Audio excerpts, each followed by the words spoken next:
Ladies and gentlemen, welcome. We're looking forward to informative and fun discussion. Bill and I will look at the future, the road ahead, or what will be, depending on what book title you like.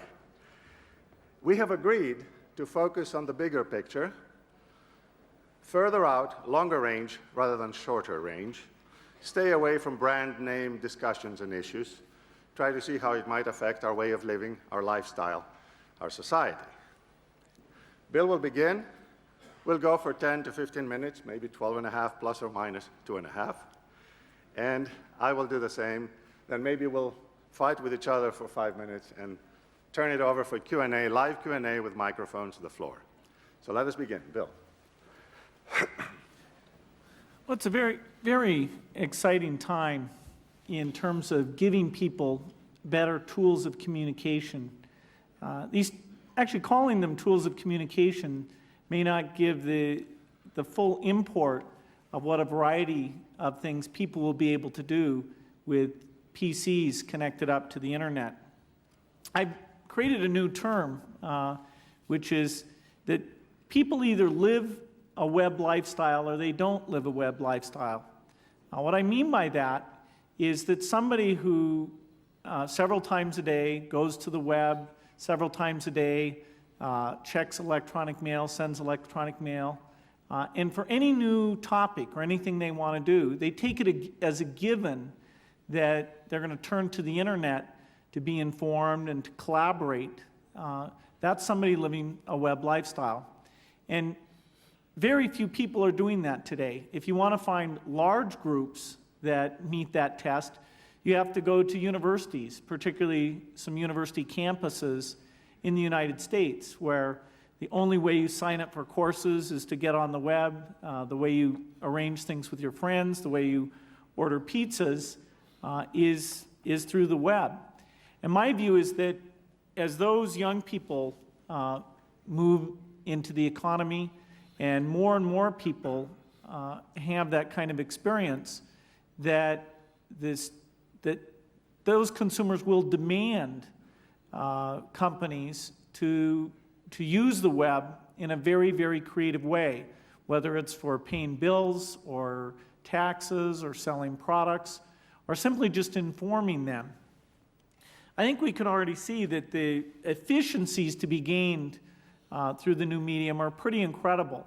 One distinction you can make is that some people will live a web lifestyle in their office well before they do it as part of their home life. There's quite a divergence in terms of the bandwidth that will be available to businesses in the near term and in the office versus in the home. If we take, though, a 10-year period, I think the internet has been greatly underestimated. In the next 2 or 3 years, I think it's almost been overestimated. Some of the articles that go on and on about how everybody's going to be shopping there or banking there or buying their cars there, it's just not realistic. It takes time for this to happen. Some of the key breakthroughs have not been made yet. Flat panel screens with wonderful resolution are not yet available. Now, there are lots of companies pursuing quite a variety of techniques, including straightforward refinement of approaches that we use today, as well as revolutionary approaches that I feel certain will deliver that sometime in the next 5 to 10 years.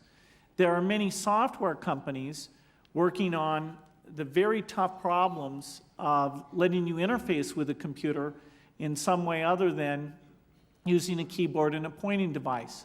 The Microsoft Research Group is very optimistic that speech recognition, speech synthesis, visual recognition will be primary ways of working with a computer.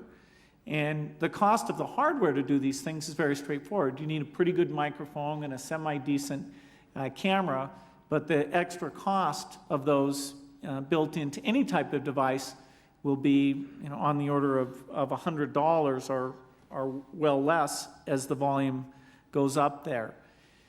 And so when we talk about the PC and where the PC is going, it's important to keep in mind the rapid innovation particularly the rapid innovation in the user interface. A year ago, people were talking about that the internet and the PC didn't really go together. Well, today, through our efforts and efforts of many other companies, those things go together very, very well. In fact, if you buy a new PC, the internet is a few clicks away. You just merely pick the service provider that you want and how you want to be billed for that, and you're up and running. Even the software that lets you do internet telephony, internet meetings, all of those things are coming built into the computer, so you don't have to go out and take a lot of trouble to set those up.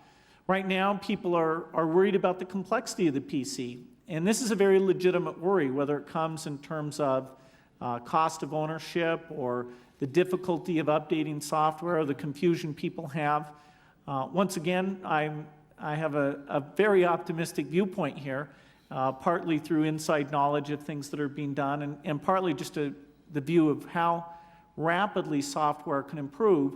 People are going to be surprised, probably in the next year, but certainly over the next several years, on how that PC interface can be improved, how we can take things and hide them from the user and be doing more for the user so that underneath there's a lot going on. But when you sit down to use it, it's very, very straightforward. You just think of the documents you want to use, you think of the topics you're interested in, and that kind of experience can be delivered against the PC. It's a very competitive business. It's a business where no product that's out today will be popular in 3 or 4 years. So it's simply a question of the companies who make products, are they going to replace their own product, or are they going to let somebody else come in and do that? I thought the picture that Andy painted today was a very important picture. Another speech of his that I think was quite good was one that he gave at Comdex, where he looked 10 years out at what kind of chips Intel would be making. And when he talked about gigahertz clock speeds and the instruction speeds being 100 times what they are today, it's very clear that we need to do more than just run a spreadsheet or a word processor to take good advantage of that. And that's where supply and demand come together, and the software that learns about the user and becomes a reasonable assistant in helping you in every way in this information economy comes across. A final concept is one that I talk about in my book, and that's friction-free capitalism. These tools are going to take capitalism, which has always had the frictional problem of buyers and sellers locating each other. It's going to take that and reduce the frictional costs very, very dramatically. And so even markets in consulting, which are very poorly mediated today, it's hard to find the best consultant. When you find a consultant, you don't know that you didn't look at all the people who are willing to do that work. It's just that a friend mentioned it to you. Markets like that, the availability of people, their references, their price, all will be there, and your ability to collaborate with them at a distance will be very dramatic. So it's a good thing capitalism works because this tool will be used to bring it to new levels of effectiveness on a global basis and really make the world a far smaller place. Okay? This is a lot shorter than 12 and a half minutes, Bill. Well, let's see. I believe we're headed to about 500 million to 1 billion interconnected computers by the year 2007. Andy thinks my 500 million estimate is low. Now, what will all these computers, the interconnected computers and the people behind them, be doing? I have a simple model I like to think of. It's called the information marketplace, and it says that all these computers and their people will be doing 3 things, one of 3 things, or more of them. They'll be buying, selling, or freely exchanging information and information work.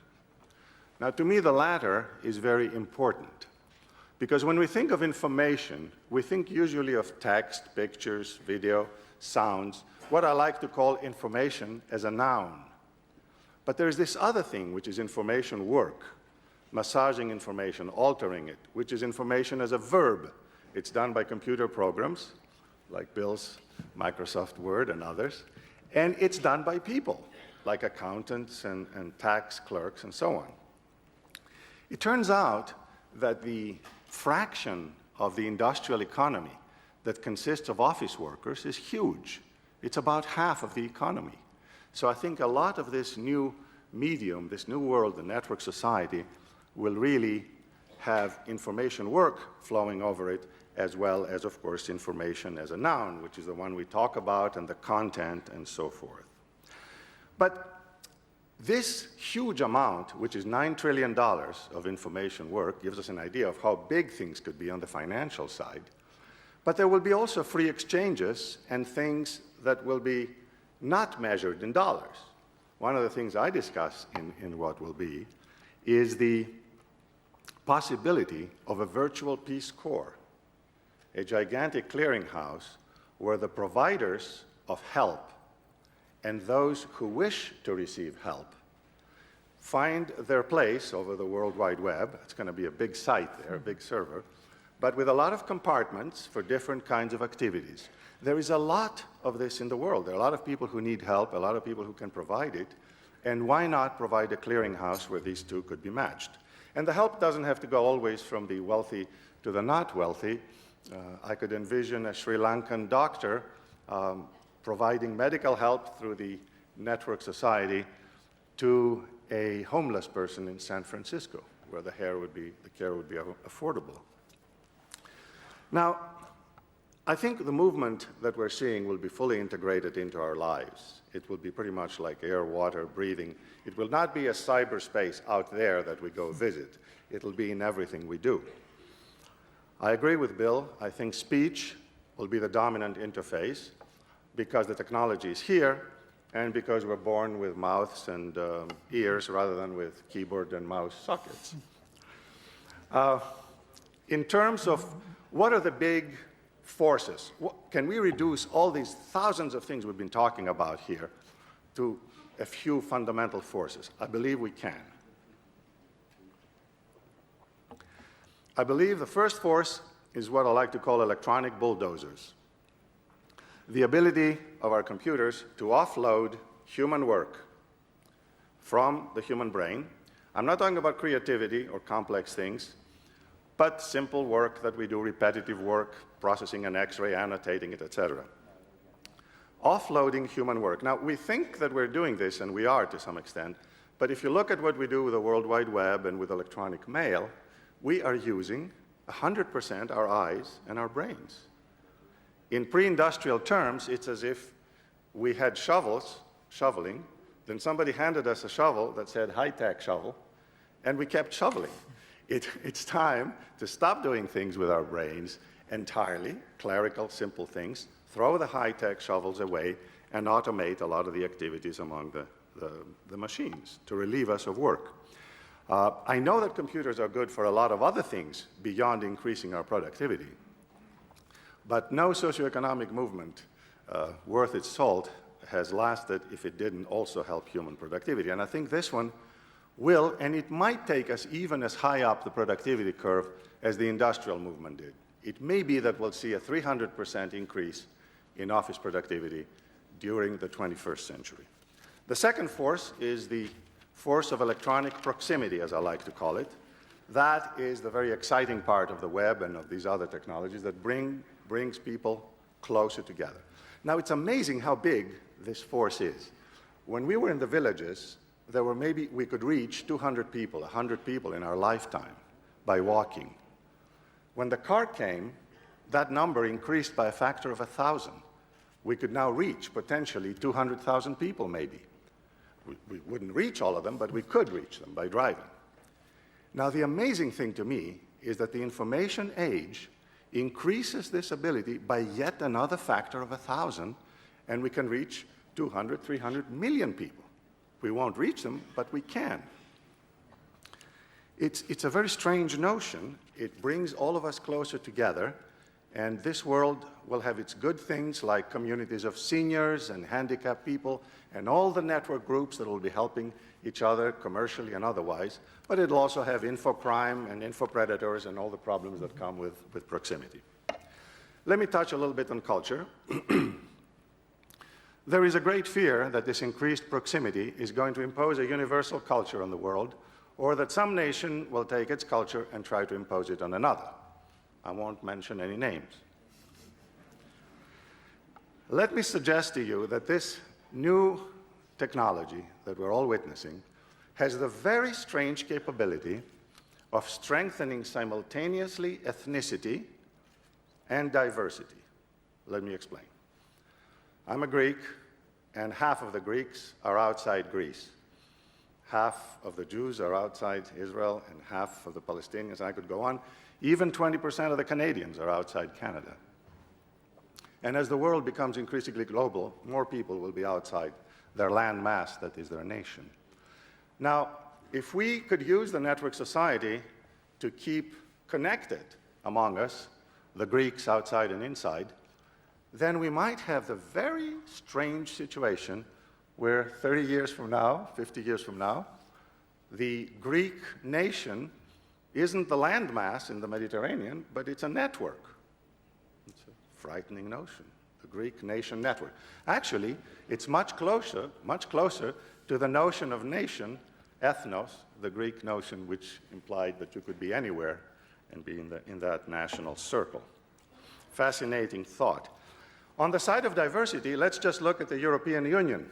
The presence of a common language, like English, has not obliterated the national differences. It's a thin cultural veneer that permits the people to communicate with each other along with other conventions, taxation, and so on.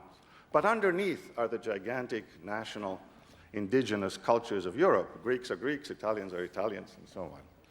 I expect exactly the same thing to happen in this new medium. No universal culture, but a thin veneer of shared culture that's going to bind us and level some of our differences, help us understand each other, but still strengthen ethnicity. Wealth. I believe, and here we disagree with Bill, that left to its own devices, the movement will increase the gap between rich and poor people and between rich and poor nations. The reason, to my thinking, is that information helps the rich because it helps with the material goods that the rich have and the services that they offer. So it helps them do them more efficiently, and they get better and richer. The poor cannot afford these technologies or to learn about them, so they stay behind, and the gap will increase. Mind you, I'm saying left to its own devices. That means we should help. We should help with a variety of measures, but if we don't, I believe the gap will increase. The next point is that if we have 1 billion computers, which sounds reasonable in 10 to 15 years, and on each of them there's between 1,000 and 1 million pieces of information, the grand total, if I do my arithmetic right, is between 1 trillion and 1 quadrillion pieces of information. And what is useful to this person is not useful to me, or what's useful to me is not useful to that person. So there's a huge amount of info junk floating around. And I think that is going to make necessary middlemen, brokers, people and, to some extent, computers that will help match the various interests. It's as if in a marketplace people came from both sides, huge numbers of people. There would be a tremendous chaos if there wasn't a way to sort things out. I think this is another area where we might disagree, Bill. Computer agents are overrated and overhyped at this stage of their history anyway, and because they can't have human intelligence or anywhere near it, so they can't really help much. I think I've talked too much. I'd like to say something about human relations and how they fare through this medium, but I'll save this for a little later on. For the time being, let me just conclude by saying that I think we are into this third major socioeconomic movement, and we need not fear it any more or any less than we feared the automobile, electricity, chemicals, steam engines. I think we ought to embrace it We are, after all, the same ancient humans we've always been, with the same ancient goals and aspirations. All that's changing is a new set of tools. Thank you.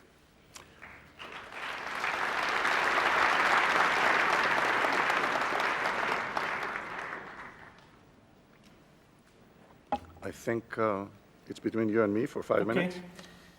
Well, let me talk about rich and poor a little bit and see where the core of the disagreement is. I disagree pretty strongly about rich nation versus poor nation. Today, if you wanted to know what somebody's yearly income was, and you could only ask them one question about themselves, the question you would ask is, what country do you live in? That is the dominant factor for vast differences in income. I claim that with this network, the question you will ask 10 years from now is, what is your education level? And that you'll have a much better predictor asking about education level than you will about their geography. Now, what do I mean concretely? I mean that the high-paying jobs today are service-related jobs. Manufacturing jobs were allowed to move around the world to the person who was willing to bid for them at the best price by low-cost transportation. This network now allows that same geographic dispersion of the high-paying jobs. You can design things, you can translate things, you can do all those nice service-oriented things. You can even, be a lawyer in laws of another country if people are willing to pay you enough, and you can deliver that in a nice video conference way and collaborate. And so countries that don't have good educational structures will have a problem with this. But the human resources of developing countries, of India and China, there basically is a pretty reasonable educational system there, and the motivation to become well-educated in these areas will be so dramatic that I think we'll actually see a leveling, and it won't take that long before we'll see this leveling. Okay, I fully agree. I fully agree about the potential. And I fully agree even that we can use the technology to help in various parts of the world with health, with learning, with matching labor to other parts of the world. I fully agree with all that. My problem is that left to its own devices. I just did a calculation and checked it. In the US, we spend 10% of our economy on computer hardware, computer software, and the salaries of the people who write computer programs. So you could say computing is about 10% of our GNP. Germany and Japan are pretty close. I checked that number in Bangladesh, and we had a lot of trouble getting the number. We had to go all the way up the Bangladeshi embassy. Finally, we estimated it. It was less than 0.1% today. Now, that's to be expected. But, Bill, where will the poor nations and the poor people within any nation find the money to buy the hardware, to buy the software, to get educated about the indigenous things that computers need to do so that they can give of their education and services? Well, I guess it shows my faith in capitalism. There will be middlemen that will emerge who will invest in the education and equipping with hardware people in Bangladesh in order that they can take a 10% fee on the wonderful service work that those people will do. The power of capitalism to mediate that, I think, is pretty incredible.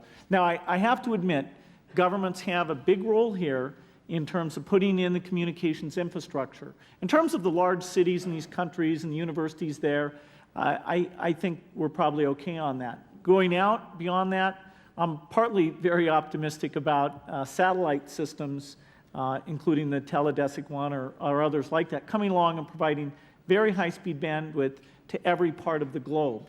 And I'm quite optimistic about, even as PCs become more powerful and simpler, that the average price will go down. So the act of mediation required here, I don't think is very difficult. The only one question mark on my thing is the education systems. Will they rise to that challenge.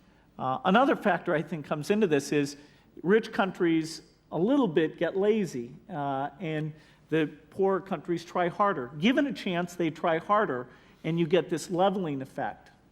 So our difference seems to be that you believe that through capitalism, middlemen will help, and I seem to think that we need to help a little more through perhaps our governments setting up some libraries, some places where people can use and learn about the machines, and through individual and corporate donations of help and money and hardware. No, that's not the point of disagreement. No? I think it's important that not be the point of disagreement. I am absolutely a big believer that anything we can do to make this come true sooner is great. My claim is that year by year, the gap gets less. But I think it's absolutely worth having governments and philanthropists accelerate that. Okay, the disagreement is, do they go apart and then come together? I claim they go together, and it's in our power to make that sooner than later. For example, in the same way that books have been available to people to give them a chance to read and learn, I think that in those libraries, we should have PCs connected to the internet. Anybody should be able to go in and use those. And you know, I want to make sure that happens sooner than later. Let's leave that to be the last Okay. word. And we spent 5 minutes fighting, not too hard, but maybe we can do some more fighting later. Audience, we have taken 30 precious minutes of your life. Now we'd like to hear from you. Please, questions. I know at first we're timid, but after a while, you'll be competing for the microphone, so give it a try. Yeah, if you raise your hand, there are mics around. Someone will bring you a There's microphone. a hand on that quadrant and another hand on this quadrant.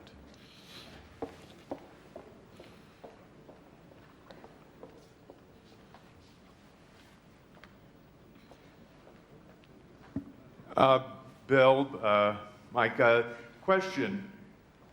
How many hours in your research do you find people are able or willing to spend in front of a screen on a daily basis? And how will that affect all the distribution that you plan to put through the PC?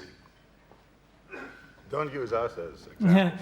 Well, you know, the average American household somehow sits in front of a TV 100 hours a week. Now, somebody who sits in front of a TV 0 hours a week, I find it mind-blowing. I mean, it's not a very high-quality screen, and it's not interactive.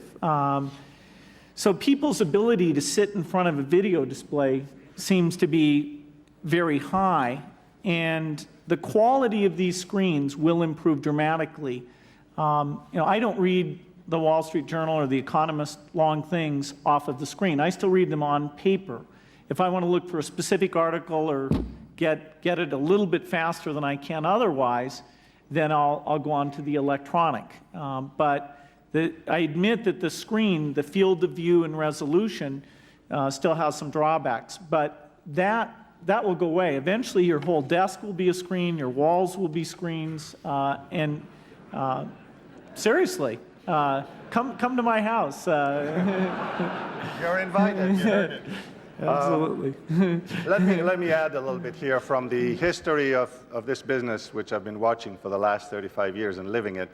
At MIT, we would get students that would sit in front of the terminal. In fact, the guy who invented the spreadsheet, who was a student of mine, Frankston, he used to just work so long that he would finally fall asleep with his face on the terminal, and we had to lift him, not because we were compassionate, but to free up the terminal.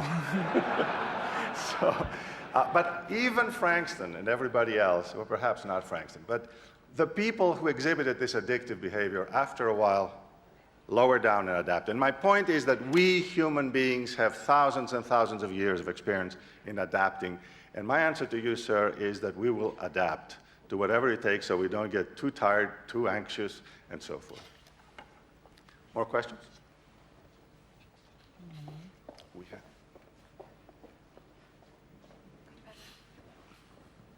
have. A couple of telegraphic questions. My name is Hisham Sharif. Regarding the future of the network society and or the global information society, and just rethinking the way things happened during this century, regarding having people who thought about having cities, having buildings, having highways, and at a point in time, they put the blueprint of the society around them.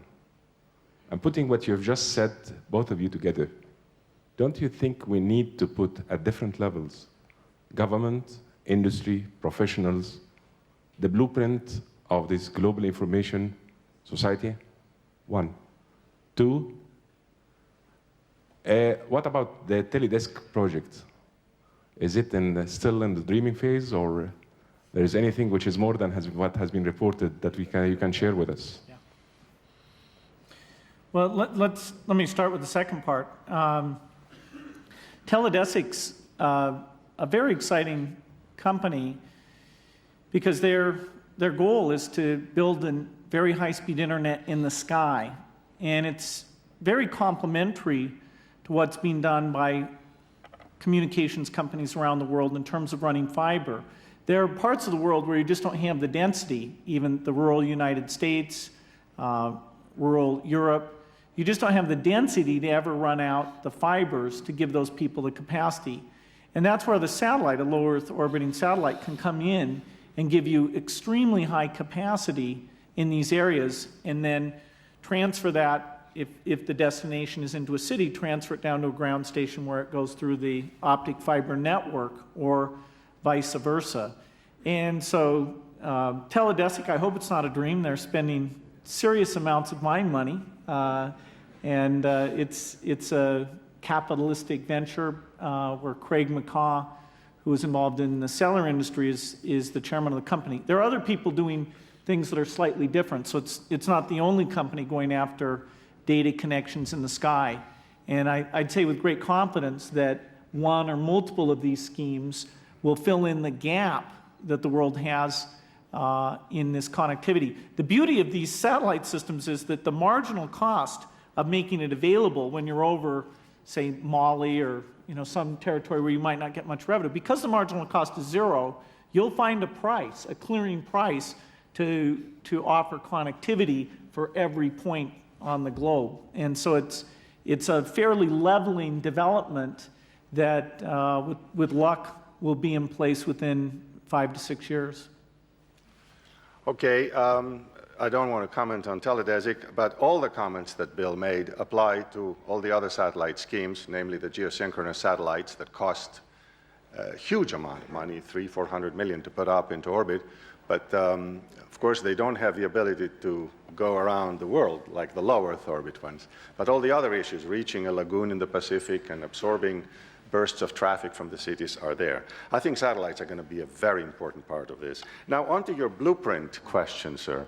I don't know exactly what you mean by this. The European Union has already been working on this through their various papers, and government in the US has been studying the national information infrastructure.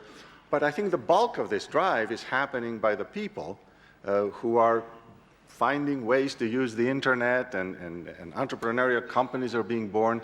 And isn't this a little bit similar to what happened before, when manufacturing and the factories were set up, and then when electricity and the automobile came? There was a lot of activity by a lot of people, and if you wish, capitalism, which gave rise to these things. So I'm not sure how much centralization and planning should take place here. Probably will vary through the various cultures of the world. I would say one thing, which is, I think the goal of writing a book about this is to get a broad set of people to think about what are the societal issues, to start thinking about privacy and have versus have-nots. And so to the degree that there needs to be a broad agreement on a blueprint for those tough issues, I agree with you. In terms of a blueprint of what it all looks like, it's a lot better to just let marketplace competition play this thing out. The opinions about what people are going to do on the internet, just think 2 years ago what they said would be happening now. I mean, people were wrong, 90% wrong, and I think the way that companies succeed and fail, this is a wonderful thing for high-risk capitalism to jump in. More questions? Gentlemen, given the fact that our society today, all our social systems and value systems are centric around employment, and given your ideas about massive increases of productivity, what's your vision of that relationship between technology and employment? I struggled with this. Thank you. It's a very good question. And I even got spanked several times by my colleague, Bob Solow, the Nobel Prize winner in economics. Here is what I know, and it's very little.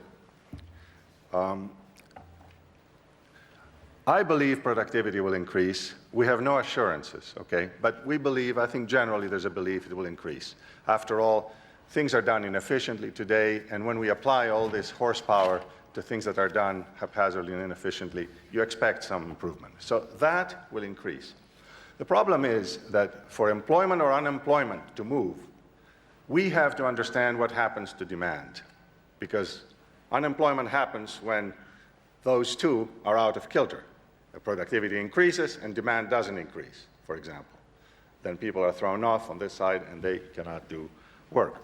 Now, there will be displacements, even if those two track. So I'm convinced that there will be changes in jobs. People who are doing job A now will not have that job in the future, even if productivity doesn't change. But the key issue behind your question, what will happen to employment and unemployment, hinges on what will happen to demand. And all my economist friends say we don't know. So I'm afraid the answer is we don't know.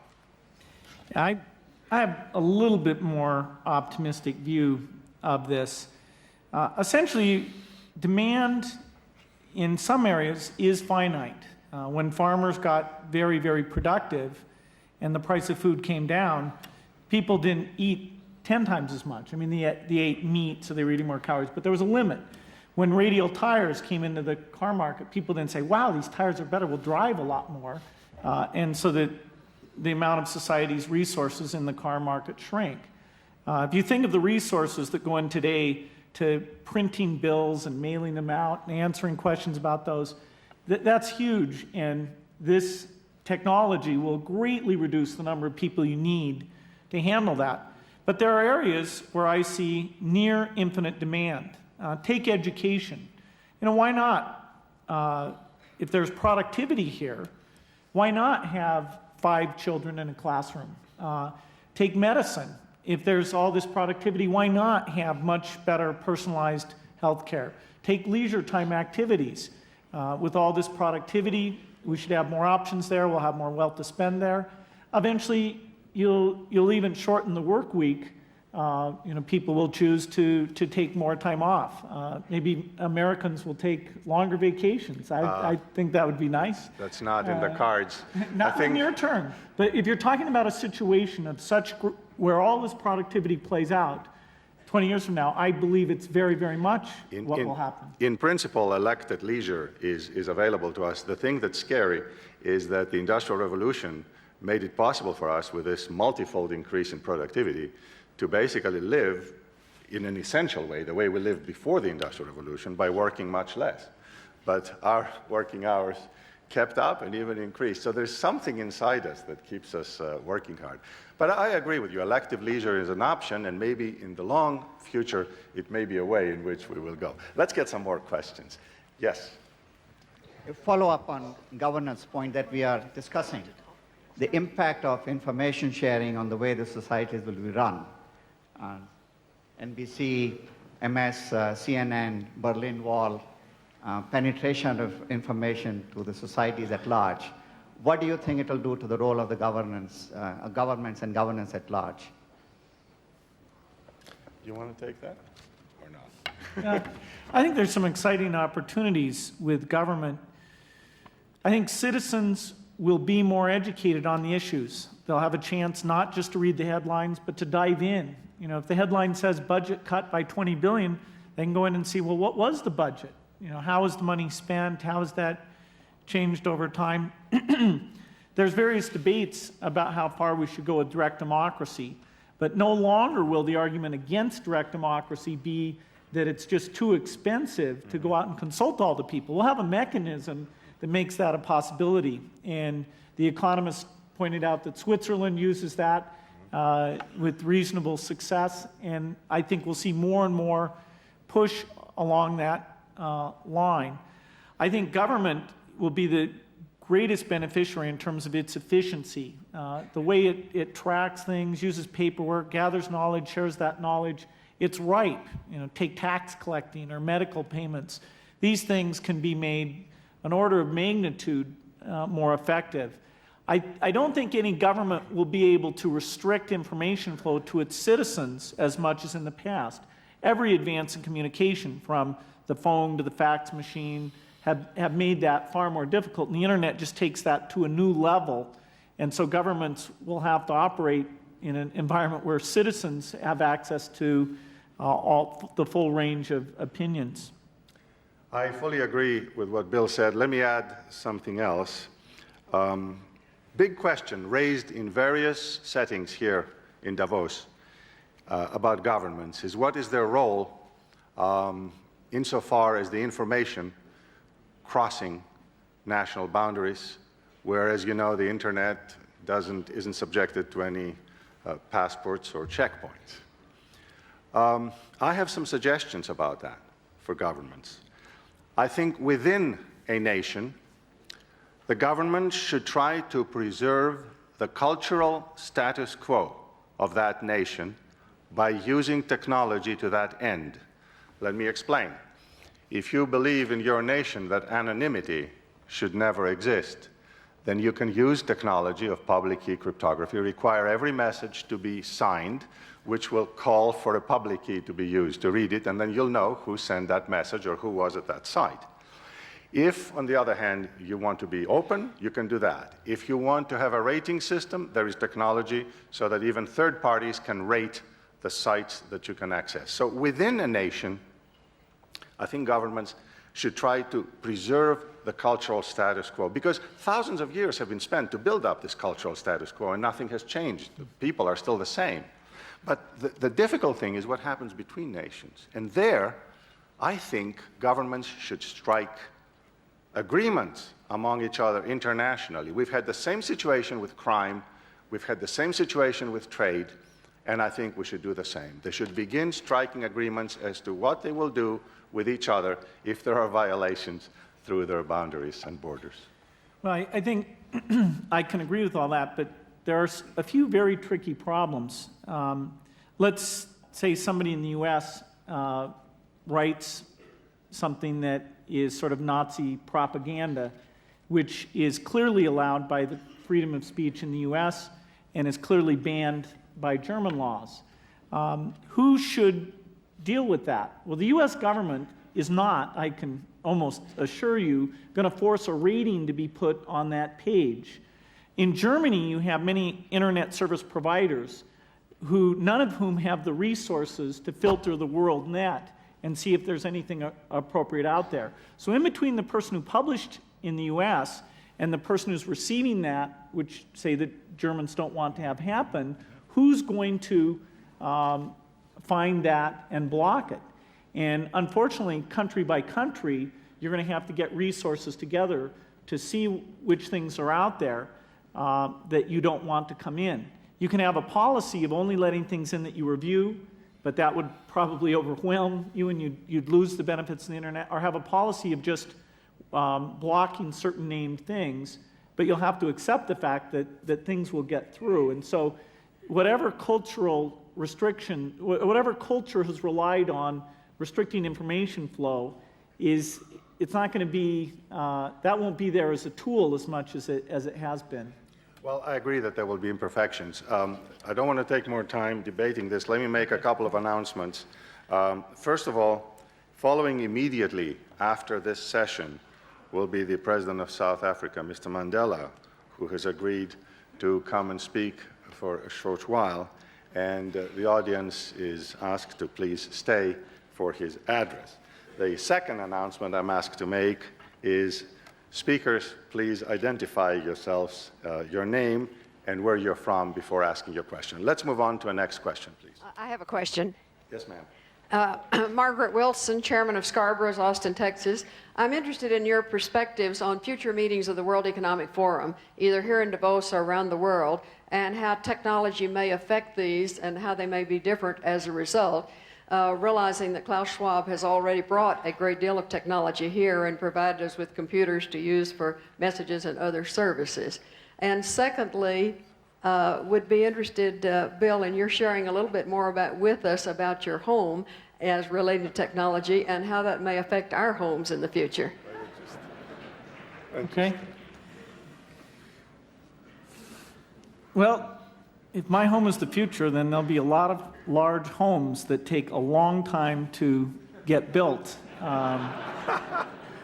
The key neat thing I've done with this home is really push the limit on screen technology, and by put a lot of screens all over the place that it'll be quite some time before those are mass market type items. There are LCD projector technologies. There's a chip technology called direct digital mirror device that's a Texas Instrument approach.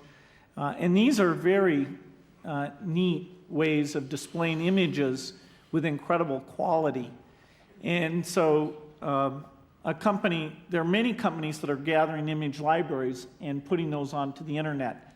I'm involved with a company called Corbis that does that and does it at very high resolution.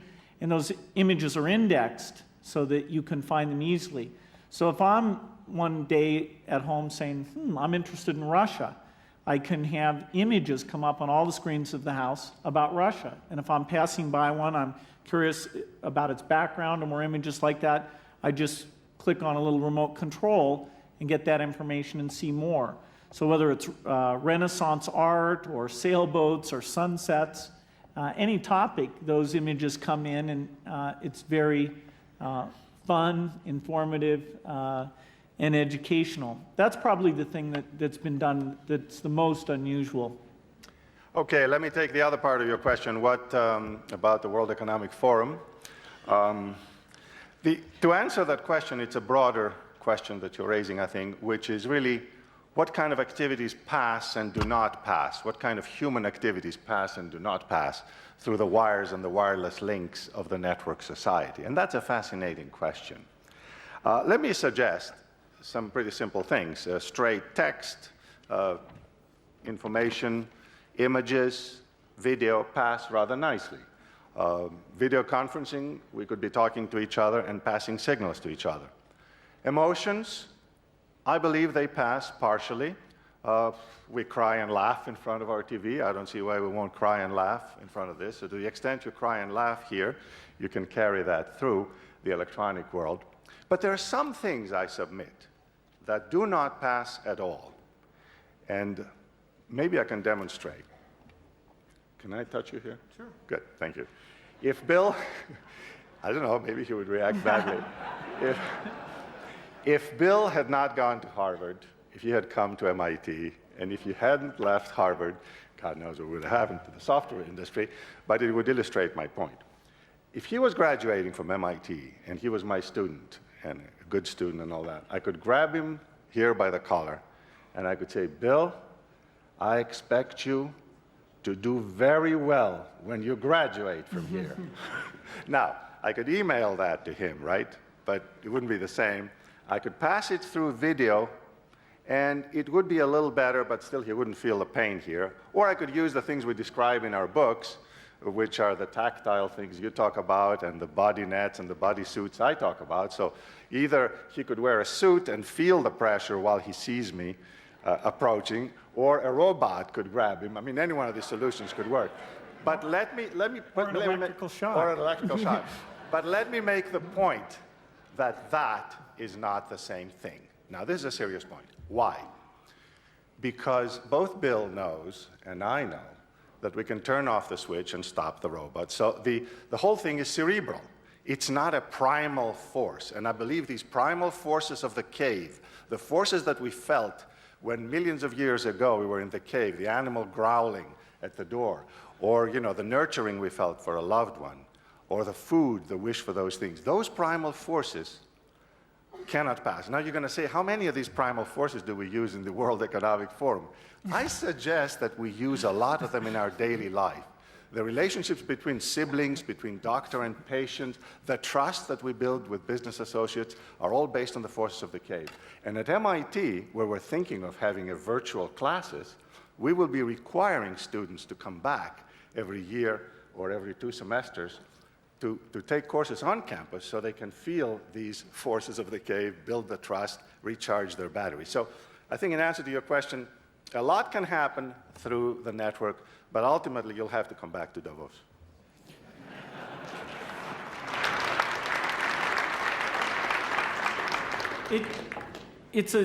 It's a very good question, because although face-to-face meetings will always be superior in many, many respects to even the best video conferencing environments, sometimes a face-to-face meeting is so much trouble, you'll take the lesser approach. Video conferencing, business to business, is going to catch on wildly.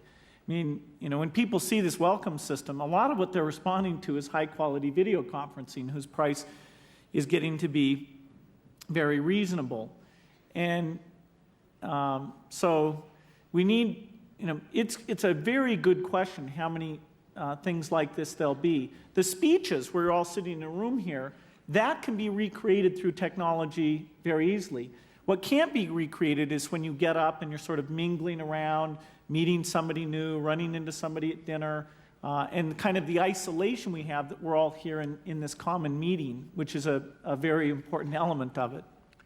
Okay, I think we've answered this one enough. Let's go to another question. Yes, and then on the other side, please. First here, and then there. My question is, my name is Ayisi Makatiani, president of Africa Online. My question would be, given that the internet will encourage forces of capitalism, isn't there going to be a time when we're going to need regulation? And if we're going to need regulation, who would be doing it? Otherwise, the whole system will crack at some stage. Well, I think I answered this by asking for regulation first within the countries, for the activities within the country, and then pairwise regulations, as we do with trade and crime, for cross-border activities. But Bill, you may want to add more to that. The question was about restrictions on content, primarily? Did you mean restrictions on content, sir? No, it's mostly international, mostly from an international point of view. You're going to get certain companies getting really big to the extent probably where they can control regulation and other governments. And won't there come a stage when we probably should start regulating it early enough before it's too late? Is there a need for that? And if there is, who would be the right body at the international scale to start regulation at this stage? It's never too late. This is probably targeted towards Bill and Microsoft, because there are people who are already complaining that it's already too big. Well, geez, Microsoft's actually a pretty small company, honestly. It may be one of the smallest companies here at this event. It's certainly not in the top 1,000 large companies. If, you know, sectors of the economy where prices can come down by a factor of 4, as they have in software, while having such rapid improvements, those are the ultra-competitive sectors of the economy. And I wish I was in an industry where somebody's future was guaranteed. But if you take any industry and you say, what leader of an industry might be displaced in the next 10 years? You would pick the leaders of the technology business. They are the most at risk. They are sort of surfing the wave. If they miss a technology, if they don't listen well to their customers, they don't hire smart people, they are gone. Whereas in many other businesses, you have brand assets, manufacturing assets, distribution assets that are great protection. And that's why the technology business, people, they run scared. Certainly we do, in terms of thinking, boy, will we be the one to do new products? So I think the toughest parts of this relate to the network and pricing of the network, because there it's more economical to only have one person build a lot of the very high-speed elements of the network, and yet having the right touch of regulation where you encourage innovation and yet you know what the pricing model should be. That's still as yet to be figured out. I do not have this fear of bigness, corporate bigness, because the technology helps the individual as much or more than it helps the large company. Let me explain. In the industrial age, you could not build a car or any other major product in your living room or in your study. But in this information age, you can certainly sell your information work or your information products or services from your home. So I think what this does, it gives a capability to a lot of individual people to sell products, services, information, as well as to freely exchange it. And I think it counteracts some of the fears that you have about size. The other thing it does, and it was raised here in this forum 1 or 2 years ahead by Lord Yehudi Menuhin, and it was the capability of this new technology to make the millions of voiceless people up to now become heard. So I think we have some positive things ahead of us to look forward to. Let's have another question. Mr. Gates, Alexei Pushkov, Russian Public Television. You were pretty critical of people who are spending hours before a television screen. But there were some reports in the press that your company, together with NBC, is investing a few $1 billion into a global television broadcasting system. Is it the right information first? If it is, how will it affect the nature of the television? And what is the difference from the today's satellite broadcasting television? No, there's no, I mean, NBC, together with Microsoft, has done a news service and an internet site, but certainly there's no investments of billions of dollars or anything related to a satellite infrastructure there. It's just one of the many news services that you'll find on the internet, and there's some very, very healthy competition there. Ladies and gentlemen, we have some new high-level guests with us, and we have been asked to finish this session, to close it now, so that we may hear from a high-level guest. So I would like to thank Bill and the audience for a very exciting and informative session. Thank you.